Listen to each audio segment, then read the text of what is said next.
Kejadian 12 ayat 7, ketika itu Tuhan menampakkan diri kepada Abram dan berfirman, "Aku akan memberikan negeri ini kepada keturunanmu." Maka dirikannya di situ mezbah bagi Tuhan yang telah menampakkan diri kepadanya. Abram tidak hanya menerima janji Tuhan, tetapi dia segera bertindak dengan mendirikan mezbah sebagai tanda penghormatan dan penyembahan.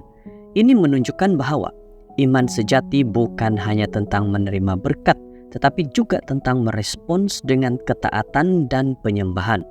Dalam kehidupan modern, kita sering meminta berkat Tuhan, tetapi adakah kita juga membangun mezbah dalam hidup kita?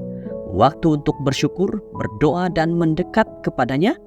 Jangan hanya menunggu janji Tuhan tergenap, tetapi mulahkan dengan menyembah Dia sekarang.